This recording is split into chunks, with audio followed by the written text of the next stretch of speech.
Good evening, I'm Michael Usher and welcome to a special edition of The Latest this Monday evening. Tonight, everything you need to know about the coronavirus. Your questions answered by top doctors, biosecurity experts, infectious disease specialists and more. Concerns are valid, it is serious, but we'll also do our best to ease some of your fears. There's a lot to get through, so let's begin by taking a look at this confronting image, the world facing an unprecedented outbreak. Now, all of the red on this real-time map signifies the amount of coronavirus cases in the region. If we zoom in on China now, you can see the level of infection, over 80,000 cases. If you look in the top right of the screen, you can see there's been almost 3,000 deaths, but over 44,000 people have recovered from the illness. Let's move across to Italy now. It's the largest epicentre outside Asia. It has skyrocketed there in recent days, almost 1,700 infected and 34 deaths. The most recent spike has been in Iran. Let's look at that, where tonight there are almost 1,000 cases and 54 deaths. Let's move to Australia now, though, and for more in-depth analysis, Angela Cox joins me in the studio tonight. Ange, good evening. Now, importantly, talk us through the local numbers. Michael, the number of cases in Australia is steadily growing now across the country. The number of cases has tonight risen to 33. Let's break that down into states. In WA, the most serious case, of course, ended with the death of 78-year-old James Kwan. The other patient is his wife, who remains in hospital. In Queensland, there are 9 cases. New South Wales has now got 9 cases, but what's more significant, we've seen the first cases of human-to-human transmission here in Australia. Victoria also has so far got 9 cases. South Australia has had 3 people diagnosed, and Tasmania had its first diagnosis today with one man who arrived from Iran via Melbourne diagnosed today. All right, Ange, as you mentioned there, let's talk about that concerning development, which was in Sydney, the first person-to-person transfer. What do we know about that? Michael, New South Wales health officials have confirmed 3 new cases in the state today. What's more important here is that it seems 2 of those people contracted the virus from other people on Australian soil. One person is a male healthcare worker. He's not been overseas for at least 3 months. It's not clear if he picked up the virus at work or out in the community. Worryingly, he has been working in a clinical situation with patients, some of them aged over 65 years old. Remember, they are the most vulnerable. The other case is a 41-year-old woman who has also not been overseas recently, but she is the sister of a man who tested positive after returning from Iran on Saturday. This development changes the game somewhat, but we're being told not to be alarmed, to be cautious and even rethink some pretty standard day-to-day behaviour like how we greet people. It's time that Aussies actually gave each other a pat on the back for the time being. No handshaking.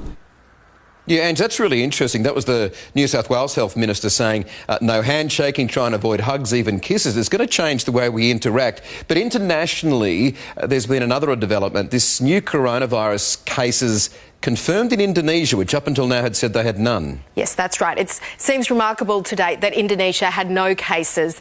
The claim had raised concerns about whether the country was doing enough to screen people for the virus.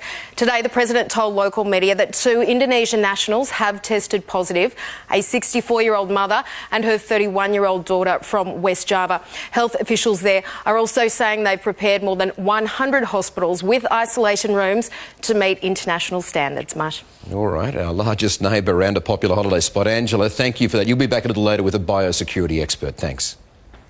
Let's get more now on that first Australian death from coronavirus. 78-year-old James Kwan, who died over the weekend in a Perth hospital after contracting it on the Diamond Princess cruise ship.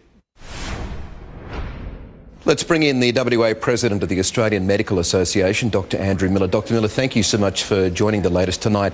Let me ask you this first. The death in Perth, was this a wake-up call for Australia? I believe it is. I think good for us that he was able to be home with family, where he belonged, being looked after in a world-class healthcare facility. Everyone knows that everything that could have been done for Mr Kwan was done, and his family can be sure of that. Now, Mr Kwan's wife has also been diagnosed with the virus. How are hospitals prepared for more cases? Well, at this stage, the preparations are in a relatively early phase, as are the numbers of patients, as you can see. But we're workshopping now how it is that we're going to be able to potentially double the ICU capacity and triple the emergency department capacity. And doctors are waiting for answers from the government as to exactly how they're going to do this, but we know they're working on it hard. Just physically in the hospital, could you run through how it actually works? Is it an entirely isolated unit or ward or room? How does it work? Well, that will vary from facility to facility. Some ICUs have the capacity to expand on the base that they have now, but you've got to get staff, of course, and we know we don't have a whole lot of extra staff. So that's going to mean some changes in procedures and policies as to how many people we look after at a time.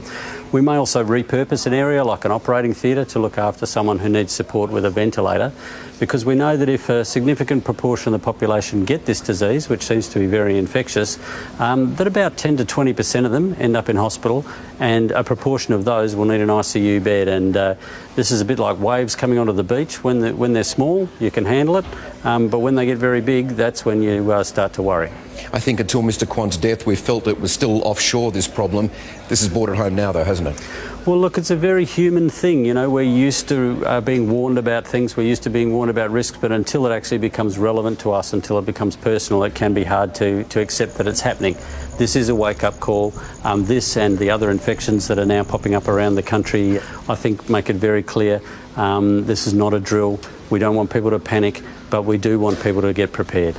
You may have heard the New South Wales Health Minister's comments this afternoon advising people not to shake hands, not to even kiss. Do you echo that? Do you think that's the right way to go? Absolutely. It's part of getting onto this footing of knowing that things are different, part of teaching our kids. So apart from reassuring your kids at this time, which is really important, and making plans for what happens if they can't go to school down the track, that sort of thing, you've also got to set the example to them of displaying to them that you're not all over people shaking hands, kissing, and certainly we'd also like to remind the community about any kind of racist sentiment which can get picked up very easily by young kids. We need to tread on that because this virus doesn't respect people. It just goes across all genetic bases, and we need to be reminding people to be compassionate and care for the vulnerable. They are very good words. And just your most practical advice, what is it for people? Well, for the government, we want a Skype item number quickly. We want fever clinics quickly. For people, it would be have a think about how life might change over the next little while and how you can look after the ones who are close to you, particularly the elderly. Dr. Andrew Miller, thank you for joining us. Great to be here. As the number of coronavirus infections continues to rise, so do the myths and misconceptions surrounding the outbreak. So let's take a sharp look at the hard facts. And with us tonight is Associate Professor Sanjaya Sen, an infectious diseases specialist at the Australian National University. Sanjaya, thank you for joining the latest again. Firstly, very simply, what is coronavirus? Hi, Michael. Coronavirus is a type of virus that's typically found in animals, but has made the jump across to humans. At the moment, including this new coronavirus, there are 7 coronaviruses that infect humans. 4 of them are responsible for about 1/4 of the common cold. OK, so where did this latest strain come from?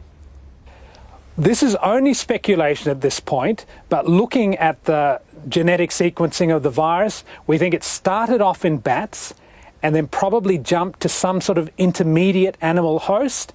And there are a few candidates at the moment, such as the pangolin, and from there it's mutated and jumped across to humans. OK, the symptoms, that's important. We need to know, what are the symptoms? OK, so it's really important to understand that about 80% of people who get this will have a mild infection, and the most common symptoms are fever and cough, then potentially others like shortness of breath, muscle aches and pains, sore throat, and a very small percentage can get diarrhoea. So not unlike just a common flu to start out with? That's right, and that's what can make it very difficult to diagnose. All right, the spread, how does it spread? There's been some misconceptions about this. Are we any clearer about how it spreads? We're not 100% certain, but we think, particularly knowing what we know about other coronaviruses, that it spreads via droplets. So when people cough or sneeze, if they have the infection, droplets containing virus spill about a metre or so from them. And the virus in these droplets are infectious to other people who touch contaminated surfaces or perhaps touch hands of someone who's coughed into their hands with coronavirus. Okay, so how long are those droplets infectious? How long do they last on a surface, for example? We don't know the answers for this specific coronavirus, but looking at other coronaviruses like SARS and MERS, we know that particularly at low temperatures, it can last on hard surfaces for perhaps a few days. All right. Treatment. How is it treated?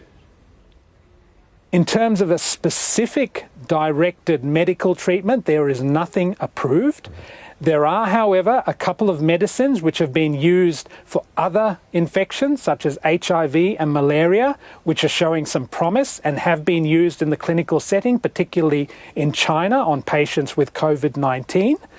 There's also a new experimental medication, remdesivir, which was developed for Ebola, and trials are going on in both the US and in China to see if it is both safe and effective. So you said 80% who get a mild dose, a mild case, which is important to know, but who is most at risk?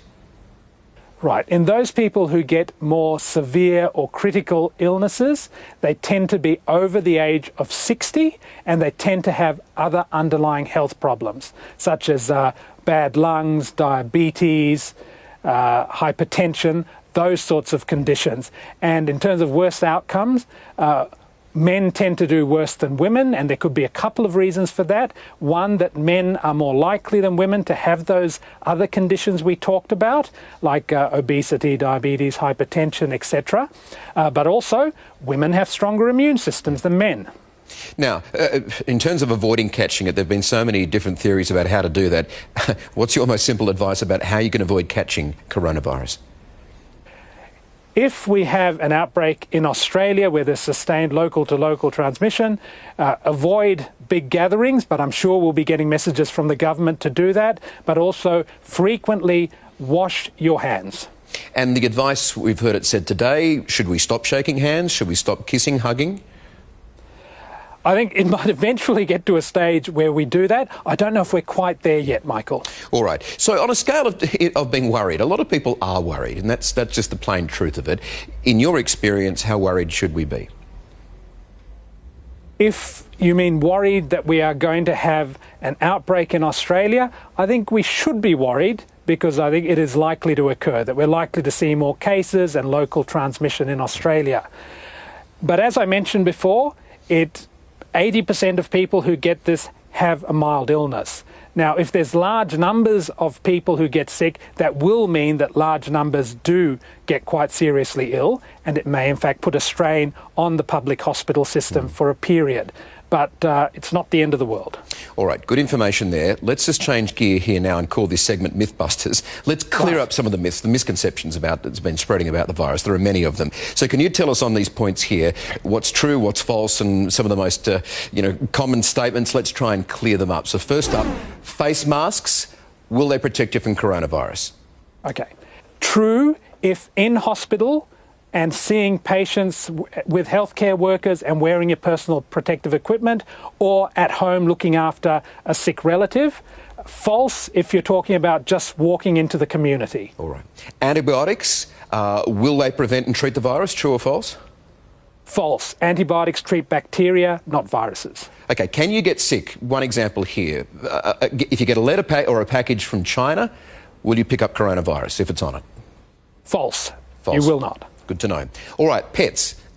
This is something we haven't really discussed yet, but it has been speculated, and you said that it originally came from animals. Can pets spread coronavirus? False, but I will add this, that in Hong Kong, a person with coronavirus in Hong Kong who had a dog in her apartment has had the dog tested and the dog has tested positive, but we don't actually know if that means that the dog's infected or just licked a surface with some coronavirus on it. All right, more to come on that front then. This statement, true or false, heat kills the virus? True. If it's like other coronaviruses, we know that cooking temperatures about 70 degrees Celsius will kill coronaviruses. Okay, and big crowds, if you're on the bus, going to a sporting event, schools, should people avoid big crowds? At this moment, no, but there may come a time as this outbreak gets bigger that the government will advise us to do that. All right, I'm really glad we got through all those with you. There's a lot of advice here, but I think it's really important for everyone watching. Sanjaya, and your experience, thank you so much for joining us tonight. Thank you, Michael. It was a pleasure. Let's rewind now to where this virus was first detected just 63 days ago in a live food market in the Chinese area of Wuhan. Items on sale include the usual poultry and fish, but also bats, pangolin, a type of mammal, and other exotic animals. More commonly known as a wet market, it's believed to be the first site of the first animal-to-human transmission of the coronavirus. For more on this, let's bring in the New York Times Beijing Bureau Chief, Stephen Lee Myers, who joins me via Skype now. Stephen, we really appreciate your time tonight. Let me ask you first, describe what happens at the wet markets and the type of animals that are sold there. Well, in the first place, once they identified the source of this outbreak in Wuhan, they closed the market there immediately. This was what was called a seafood market, but in fact, it sold all manner of foods and other goods. One section sold live animals. In some of these markets around China, especially in southern China, you'll see turtles, you'll see chickens and other poultry that are live, and then you'll see in some cases more exotic animals, even badgers, civets, which is a cat-like creature, and pangolins, which you mentioned are rare because they're an endangered species. They're rarely sold openly, and we don't know yet if that was the case, if they were being sold there. But they suspect that the pangolin might have been the carrier that transmitted this to people. So, Stephen, what's the appeal of the live markets? Is it all for eating, or is it for just owning these animals as well? Why do people go there? No, these are for eating. And in certain parts of China, there's a certain premium placed on eating live wildlife. And in traditional Chinese medicine, some of these animals are credited with, curative purposes, vitality and vigor. There's a cachet, as there is in many cuisines around the world, to eat food that's as fresh as possible. Well, I've got no doubt now that perhaps those habits have changed or people have been scared off. But the regulations pre-coronavirus, anything obvious to you that they were regulating the sale of these sort of animals or not? You know, the fact is the government does regulate 54, I believe, different creatures that you're allowed to both hunt and sell. As I said, this market, when it was identified as a source or a center of the outbreak, was closed immediately. When the crisis spread, they closed all these markets. Since then, they've announced that they're going to look at the regulations. They're going to try to regulate the sale of wildlife. The inspectors had been to the market in Wuhan only a few months before this outbreak and had inspected at least 8 different stalls, and at the time reported no violations. So a lot of people are now asking, were they lax in their enforcement of the sanitary measures? Was there some problem with the way that the animals were kept? Some of these markets around China, to be quite honest, are not super clean. And the government seems to be taking it very seriously and are promising to take a hard look at both how the law is written, what creatures under the law should be regulated, and how to enforce those regulations better. It's a fascinating insight into the source of all this, Stephen. You're back in Beijing now. What's the feeling there in Beijing, or indeed in China? Beijing is now in the 6th week of effectively a lockdown. I mean, it's not like Wuhan, where the restrictions and the outbreak is much more intense. But Beijing is a ghost city compared to normal. People are staying home as they've been advised to do. And there are restrictions on visitors coming into Beijing now. So effectively, the city remains half paralyzed.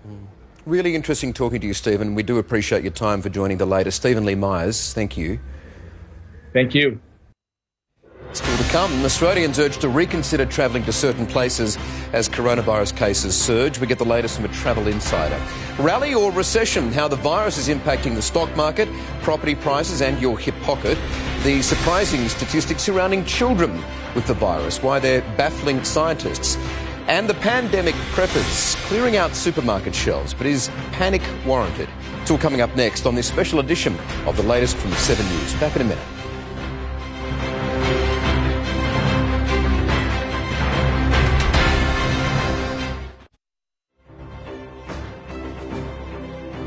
OK, let's now take a look at the very serious impact coronavirus is having on our finances. The Australian share market extended its losing streak to a 7th straight session today, spooked by the virus panic. For more, I'm joined by our network finance editor, Gemma Acton. Now, Gem, good evening to you. Hello. Let's have a look at this. Another $15 billion taken away in trade. When's it going to stop? Well, Michael, today was a bit different, actually. It was really a tale of two halves. A 3% plunge when the markets opened on the back of terrible data out of China with regards to manufacturing and services, and then actually quite a promising rebound. Not all of the losses were made up, but the market only finished down 0.77%, which is a lot better than we saw earlier this week. Now, the turnaround that we saw later in the day was really due to the fact there's more and more hope that authorities around the world are going to step in and provide some sort of support to try and protect global growth, both fiscal support from governments and also monetary support from central banks. So some optimism in there despite the panic. OK. Now, a rate cut expected here tomorrow? Yes, well, markets are convinced that there will be a rate cut tomorrow of 25 basis points, which would take us to a new record low of 0.5%. Economists are less sure that this is going to happen. And there's a lot out here for the Reserve Bank to weigh up at the moment. On the one hand, certainly the Australian economy is going to be hit and will need some sort of support. Also, it's very likely that central banks around the world are going to start cutting rates. If they cut and we don't, we could see our dollar move up, which will hit our exporters. More bad news for the Australian economy.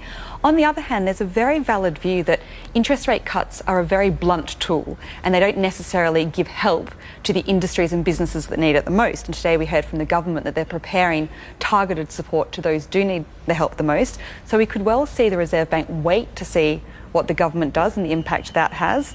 We also need to think about other consequences, such as what would a rate cut do to our property market? Well, that's a good... Let me ask you about the property market, though, because the coronavirus is certainly shaking the share market and super funds and investments and that. But what about the property market? Has it been shaking that? Yeah, it's very difficult to tell at this point because there are so many conflicting factors. I spoke to some estate agents earlier who said they've seen a huge surge in demand from foreign buyers, partly because Australia's looking like a very attractive safe haven right now, and partly because our dollar is so low that properties become a lot cheaper for overseas buyers.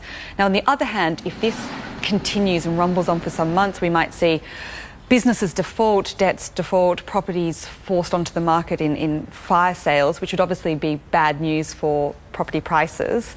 So we don't know how this will play out. In the short term, what we are starting to see evidence of is people stepping back from auctions and inspections, nervous to be out in public spaces, despite the excellent advice earlier that it's not necessary to do that yet. And there's also simply the fear that people will just put plans to buy and sell on ice for the time being until the uncertainty works its way through. OK, all right, interesting. There's a lot more to talk about in the months to come too. All a lot more to watch. Gemma Acton, yeah, thank you. Australia's Chief Medical Officer has warned it's no longer possible to prevent new coronavirus cases coming into Australia, but he says travel bans remain important to slow down the spread of the virus. So let's bring in our political correspondent Tim Lester, who's been in Canberra and across all of this. First, here's Professor Brendan Murphy speaking today on those travel bans, Tim. A way of delaying the burden of new cases coming in. It's no longer possible to absolutely prevent new cases coming in, given the increasing changes in epidemiology around the country. So in the case of Iran, there's such a high risk that a travel ban is worth doing because it will slow down the number of cases. All right, Tim, now importantly, just bring us up to date, if you could please, on the travel bans, where they are and the warnings. Where do they apply? Well, Michael, no more travel bans announced today, and that is itself interesting given the overnight 50% jump in the number of cases from Italy. Some people are suggesting, well, given the ban on Iran travel over the weekend, why doesn't the same apply to Italy? The government has instead chosen to raise its travel advisory for Italy up to level 2 for the whole of the country, and for selected towns in the north up to level 3. Level 3 means reconsider your need for travel. Also today, a specific warning for healthcare and aged care workers who are returning to Australia from either South Korea or Italy.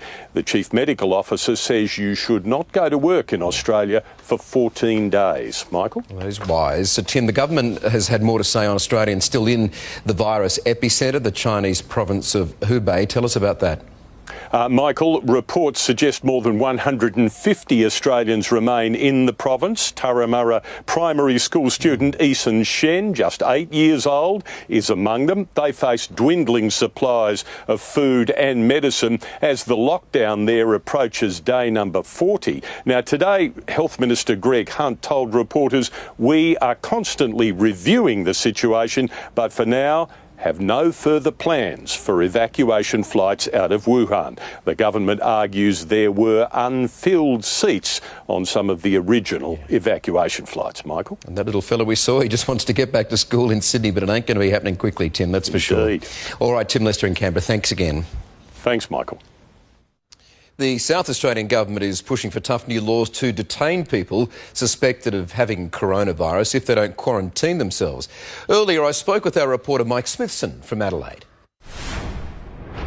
So, Mike, how soon could these expanded powers be in place? Well, Michael, the government's trying to push its coronavirus crackdown through Parliament this week.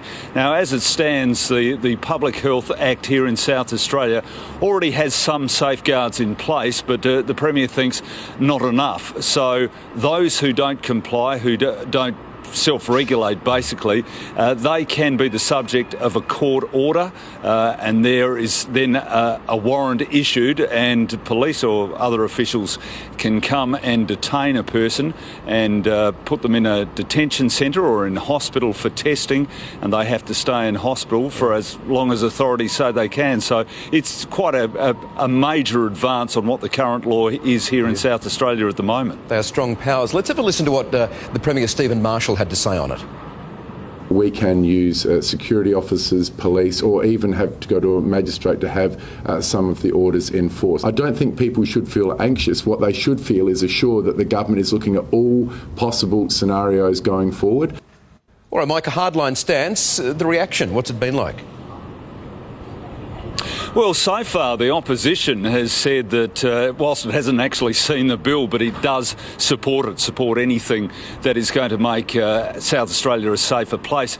Interestingly, the police union, I spoke to them today, they were caught on the hop by this. I can't say they're thrilled to bits about it because their officers are obviously under increased threat of frontline dangers, I guess, to coronavirus that weren't there before. So what they are saying first up, they've got to be assured that they're going to have full safety protection gear and that be supplied to all officers on the beat.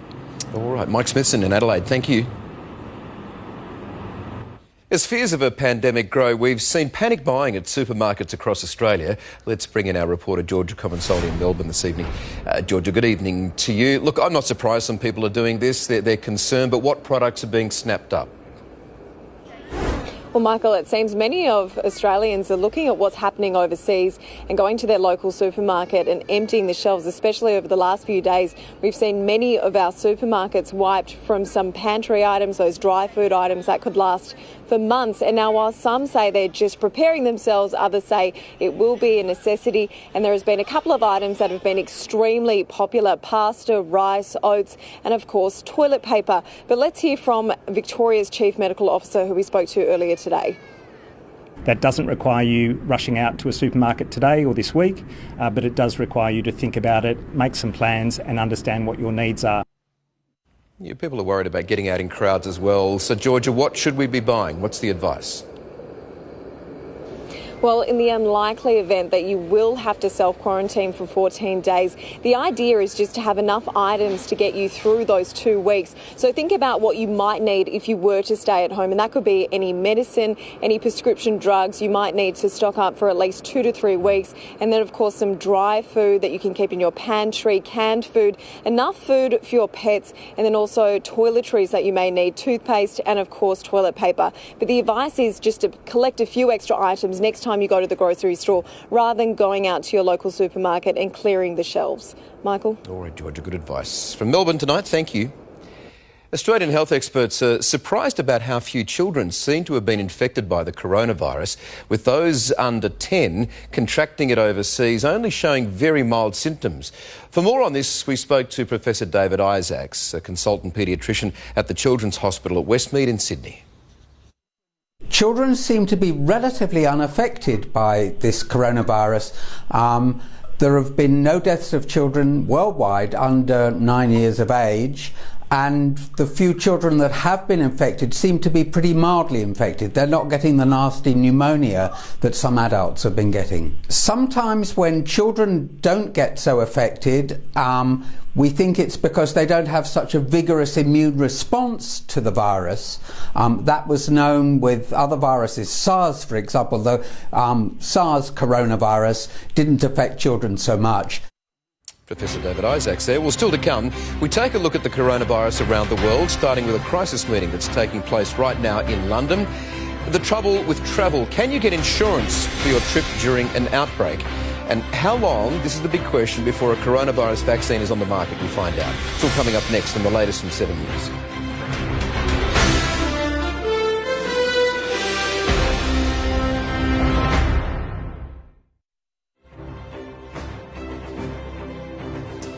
Welcome back. The global outbreak's been growing by the hour, with more cases being diagnosed and more deaths reported. Let's check in with some of our team around the world now. A crisis meeting's underway right now in London, chaired by the British Prime Minister. The sole topic, stopping the spread of coronavirus through the UK. So let's bring in our Europe correspondent, Sarah Greenhalgh. She joins me from London. Sarah, hello to you. Look, the number of cases there has jumped once again. We're learning tonight. What does the government plan to do? Good evening, Michael. Well, Boris Johnson has categorically said that nothing will be ruled out. As you say, he is chairing this emergency COBRA meeting where the government needs to come up with a battle plan, so to speak, to combat the widespread transmission of COVID-19. They want to sign off on this action plan within the next 48 hours, as well as coming up with a public information campaign. Some of the measures they've already floated over the past few days include bringing back retired doctors and nurses, so bringing them out of retirement, introducing them back into the NHS to help the health system cope with the workload. They're talking about reducing the number of kids in classrooms, possibly encouraging people not to bother going into the office and working from home, and then eventually down the track cancelling mass gatherings and public events, but they really don't want it to get to that point. As you say, yesterday we actually saw the largest leap in the number of cases, another 13 across the UK, including the first in Scotland. And this morning, health authorities have confirmed yet another case, this one in South London. A staff member from Wimbledon College, a boys' school. The staff member, along with a number of students, were actually in northern Italy during the half-term break. So that school is now closed until at least the 10th of March. Well, speaking of Italy then, Sarah, outside the UK the situation is deteriorating even more rapidly. Italy the worst hit. How bad is it there? Yeah, Michael, this is pretty alarming. Over the weekend, the number of cases in Italy actually doubled, so increased by 50% to about 1,700 cases, 41 deaths. In France and Germany, there's over 100 cases. Other countries affected include the Czech Republic, Luxembourg, Ireland, another 3 new cases this morning in Iceland as well. So really not that many countries that have actually managed to dodge this so far. The Louvre Museum in Paris, the world's most visited museum, yesterday shut its doors to tourists, and Delta Airlines has announced there will be no flights from the US to Milan until at least the 1st of May. That is a considerable amount of time. So now, much like Australia and the rest of the world, so many businesses and industries here in the UK and across Europe really now looking forward to just how big the economic impact is going to be. Well, you can hear a lot of Australians right now clicking online and cancelling any Europe holidays they had. There's no doubt about that. All right, Sarah Greenhalgh in London for us tonight. Thank you. To the US now, where President Donald Trump is meeting pharmaceutical bosses, urging them to rush through a vaccine. Let's bring in NBC's Tracy Potts in Washington, D.C. Tracy, good evening from here. Now, what action is the President taking to control the spread of the virus in the US? Well, Michael, what the president now wants to do is re-screen people when they enter the United States, when they fly in from high-risk countries. We were already screening on the front end before they got on that plane, but to prevent the spread on the plane from affecting people here, he wants to re-screen them once they land. Also, our CDC, the Centers for Disease Control, is putting together 150,000 test kits. About half of those are ready, another half in a few weeks. They expect to greatly expand how many people they're screening, because in some cases they still do not know why people are getting this virus. These are not necessarily people who have traveled to affected countries or had contact with people who have traveled, so they're still trying to nail that down. Finally, today the president is meeting with drug makers, pharmaceutical companies, to see if they can fast-track a vaccine for coronavirus. So, Tracy, we're reading now another person has died. That's the second now in the US. What do we know about the latest case? Yes. Yeah, this case was in Washington State, as was the first. This was a person in their 70s, a nursing home patient who we're told had underlying health problems. This does seem to be affecting older Americans, although we have certainly seen people younger and people who have traveled affected by this as well. There are now more than 70 cases in the United States that have been diagnosed, including a couple of new cases on the East Coast, in Rhode Island, in New York City, the first in those areas. But that case that you're talking about, the second death we confirmed overnight, was also in Washington State, where they are now dealing with 19 confirmed cases of coronavirus. All right, Tracy Potts in Washington, D.C., thank you again. Holiday makers are scrambling to protect their future holiday bookings as the coronavirus continues to disrupt travel for Australians. To talk about this, let's bring in Lisa Cable from the Insurance Council of Australia. Lisa, thanks for joining the latest this evening. There's a lot to consider with this virus and the implications. This is one of them. Yes. So is coronavirus covered in most travel insurance policies? Well, Michael, that depends on when the travel insurance policy was purchased. If it was purchased prior to coronavirus becoming a known event, or if it was purchased post. Right. The coronavirus outbreak, has it influenced demand for travel insurance in Australia? It has, and travel insurance is imperative anyway, but what it has done is increase demand for cancel for any reason travel insurance. So cancel for any reason is an add-on to a core policy. They are available. They've been here for about 2 years. I urge people to talk to their travel agent or have a bit of research online. It gives you the safety net of should you decide to cancel for any reason, and coronavirus is one of those. Will the insurers now be wording in coronavirus to a lot of policies as of now? Well, it's a fairly standard pandemic, epidemic, disease is a fairly standard exclusion in all travel insurance policies, or that known event. If you can't find the pandemic, you could possibly find the known event. So it covers epidemic as well, which we're already at? Well, it excludes those. Right, OK. Yeah. So the highest warning level of do not travel has now been rolled out to Iran. The government's travel advisory to Italy has been increased. What's the impact on travel cover for Australians? Well, people going forward, travel insurers don't sell travel insurance to do not travel destinations. What's your advice for Australians with international travel plans? I would pull out my travel insurance policy if you've already purchased it, have a look at when you purchased it, and have a chat if you're feeling a little bit unsure to your supplier, airline, accommodation, tour operators, and then chat to your travel insurer. If you're unsure, though, and you do pull out, the truth of it is the wording's probably already in the policies as it is. Yeah, look, that fear or the jitters isn't covered under the standard cancellation. That's your choice, you pull out. However, if you get stuck in those countries and it gets worse, you're going to be in a worse predicament. Yeah, well, post it being a known event, any implications to do with coronavirus won't be covered. All right, Lisa, thanks for joining us tonight. You're welcome. Cheers. Still to come, as coronavirus nears pandemic levels, how will Australia cope with an outbreak? Angela Cox sits down with a biosecurity expert. How long before we see a vaccine for this potentially deadly virus? Plus some other news. The woman found after days lost in croc-infested waters. It's coming up next on the latest from 7 News.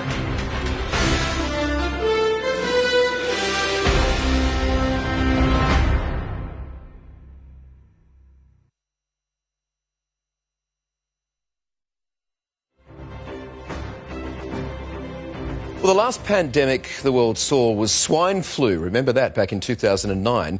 So, how does coronavirus compare? Angela Cox is back with me in the studio now. Now, Angela, good evening again. Welcome back. You've been speaking with an internationally renowned authority on coronavirus. How does she see this playing out? Well, I spoke with Professor Raina McIntyre, and she knows more than most people in the world about coronavirus, but she also admits there's a whole lot we don't know. What she did tell me was that the coronavirus is 10 times deadlier than swine flu. It's also deadlier than the common flu we see every year. She doesn't know, no one knows how bad it's going to be in Australia. That's going to depend largely, she says, on the measures she says that are being put in place. But in a worst case scenario, the figures are pretty frightening. Have a look. Is a coronavirus outbreak now inevitable here in Australia? It's likely, but not inevitable. I think there's still hope while we've got travel bans and quarantine and the kind of stringent measures that Australia has taken, that we can prevent a huge epidemic taking off in Australia. What would an outbreak of coronavirus here in Australia look like compared to the bad flu season we had last year? It would look worse than the bad flu season last year, just comparing the case fatality rate of flu with what we're seeing from the data from China. If we do see an outbreak here, how many Australians could be infected? It could be anywhere from 25% to 70%. That's what the estimates are. And how many would we lose? It could be hundreds of thousands of people. How infectious is coronavirus? So there's a lot of different estimates of how infectious it is. The estimate that I think is most valid based on the best available data is that one person will infect on average 2.2 other people, and then those 2.2 people will infect another 2 each, and so on. So you get a big epidemic happening as each successive generation of infectious people infect more and more people. Asymptomatic infection can make that happen much more rapidly than you realise. So you can have the coronavirus and not know it? You can have people who've got no symptoms at all who could be infectious. So if you have touched your face, your nose, your mouth, and you put your hand on a table, on a rail in the bus, and you've got the infection, then someone else who touches that surface can also become infected. The infectious period could be a couple of weeks, 2 to 3 weeks. We're not sure. And we're also now seeing studies where people who are thought to be cured test positive again weeks after they're discharged from hospital. How would an outbreak here compare to what we've seen in China? Yes, so China has a younger population demographic. There's fewer people aged over the age of 65. There's about 9%, I think, whereas we've got more like 15 or 16% of people. So proportionately, because we've got more older people, the impact could be more severe. What would this do if it got into a nursing home here in Australia? In some of the studies, amongst older people, the case fatality rate is much higher than the 3.5%. It could be, 20% or even higher. Potentially, there's a lot of different studies and they give a breakdown of death rates by age. Potentially it could be that high. What does the government's emergency plan look like, and when will we pull the trigger? Our national plan for COVID-19 has 3 scenarios: mild, moderate and severe. The mild scenario would be something like the 2009 pandemic, which still was quite more severe than seasonal flu and, caused quite a stress on intensive care beds particularly. The moderate plan would be something a bit worse than that, and the severe would be a worst case scenario.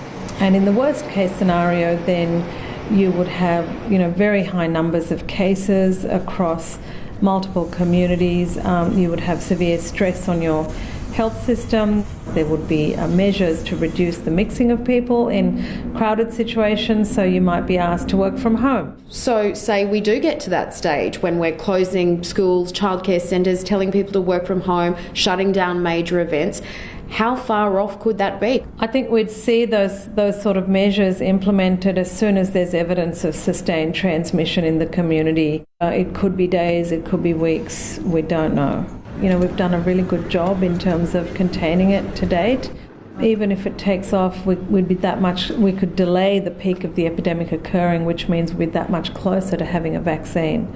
And of course, a vaccine then can give people immunity that prevents them from getting infected at all, or even if they do get infected, you get less severe illness if you have the vaccine.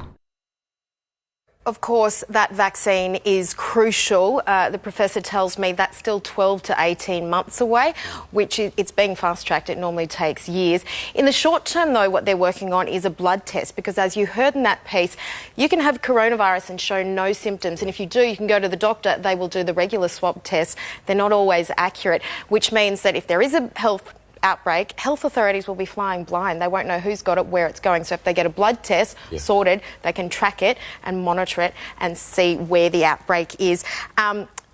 It is all sounding rather grim, but the professor did say she's hopeful that we're not going to see a worst case scenario.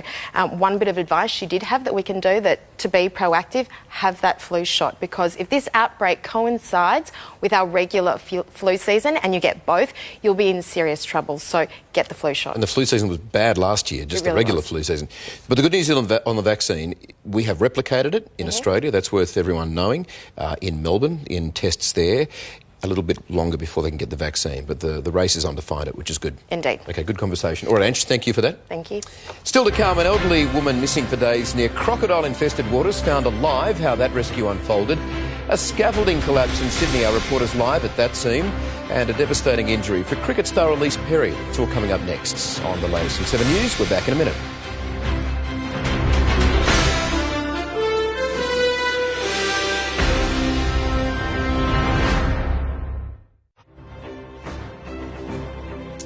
Checking in on some other news from around the country now. An elderly woman missing for days near crocodile-infested waters north of Mackay has been found alive. Let's bring in our reporter Joel Dry in Queensland. Joel, what a story. How was she found? Michael, it was an eagle-eyed spotter on board a rescue helicopter who made the sighting of a clearing, a hole in a cane field at about 12:30 this afternoon. Initially, they thought it was a concerning sighting because when they flew directly over the top of it, what they noticed was a body that was lying completely motionless. But the helicopter put down, the rescue crew hiked some distance through knee-high water to get to that clearing, and it's then they noticed the body's arm raise up, and they knew that the body was alive and that they had found 83-year-old Barbara Marinchich. An incredible story given that she had been out exposed in the elements for some 4 days. She went for a walk on Friday, got disorientated and somehow ended up in that cane field, and despite an extensive search, air and land, utilising police and rescue helicopters, SES and people on horseback, there was no sight of her until that very fortunate spotted person, the spotting of that person at about 12:30 at Yarrabul, about 70 kilometres north of Mackay. Good work by rescuers. Let's have a listen to what they had to say. She was moaning and sort of tired and upset and obviously dehydrated, but yeah, it's great to see her alive. We go until we can be absolutely sure that every stone has been, overturned to try and locate the missing people. Joel, rough 4 days. How's Barbara doing tonight? I mean, Barbara's 83 years old, Michael, so understandably she's in a serious condition in hospital tonight. She's severely dehydrated but alive. That is the main thing. How she was able to survive, they still don't know because they haven't had a chance to talk to her, but they know when they found her, she was completely caked in mud. She'd been in the elements. It was hot. It was humid. There was all sorts of creepy crawlies in that part of North Queensland, so an incredible effort to survive. Even though you talk to those rescue crews who say they never gave up hope, they've sort of probably started to diminish that hope on day 4. So an incredible survival by that 83-year-old woman who is now back with family. Let's hope she has an incredible recovery too, Joel. Thank you for that. Joel Dry in Brisbane. Cheers. This is the moment a father and son fought back as shots were fired during an armed hold-up at a supermarket in the Melbourne suburb of Hadfield. 3 of the bandits fled in the white van, but the owners managed to hold down a 4th until police arrived. He was taken to hospital with minor injuries. WA police say they're very confident of catching an arsonist who set alight 3 police cars at Fremantle. The brazen crime happened right in front of the police station. Investigators have released security pictures of a man wanted for questioning. He purchased a small can of fuel from a nearby service station. And there were major delays on Adelaide's southeastern freeway after a truck jackknife blocking all city-bound lanes for 6 hours. The B-double was carrying live chickens to an Ingham's processing facility. As many as 1,000 animals were killed, but the vast majority survived. Cars were diverted onto narrow country roads while other trucks were forced to wait until that road was cleared. Now to Sydney, where tonight residents of a unit block have been told to stay indoors after scaffolding collapsed onto their building. Let's bring in our reporter Serena Andaloro. Serena, hello to you. How'd that happen? Good evening, Michael. Well, it appears to have been blown over in gale force winds. They reached more than 87 kilometres per hour here in Cogra this afternoon. This all happened around 4:30 this afternoon. The three-storey scaffolding toppling over onto a nearby apartment block, and builders at the moment are picking it apart with cranes, trying to piece together exactly what happened. They brought in lasers earlier to try and chart the movement of the scaffolding, but it is a very delicate and dangerous operation. It is very lucky nobody was injured in all this. I'm told Safe Work New South Wales is conducting a thorough investigation. They will be starting a blitz from tomorrow, Michael. Severe gusts through Sydney in the afternoon, no doubt the cause behind that. All right, Serena, thank you for that in Sydney. North Korea has fired off 2 short-range missiles, marking the country's first weapons test in 3 months. Both came down in waters between the launch site and Japan, around 300 kilometres off the coast of North Korea. South Korea was quick to condemn the military action, saying it's not helping efforts to ease tensions on the peninsula. The race to take on Donald Trump for the presidency has lost another candidate. Pete Buttigieg has suspended his campaign. The former small-town mayor, an openly gay candidate, made the decision after a poor showing in the South Carolina primary. He's been criticised for failing to connect with African-American and Latino voters. And in the Women's T20 Cricket World Cup, Australia's thrilling 4-run win over the White Ferns has come at quite a cost. Elise Perry is out with a hamstring injury. The star all-rounder collapsed. You can see it there, clutching her leg after losing her balance during a throw. She's now in extreme doubt for Australia's semi-final clash on Thursday in Sydney. Still to come, one turtle making the most of her freedom. It's an amazing little story behind tonight's final frame, and your weather forecast right around the country for tomorrow. That's next on the latest from 7 News.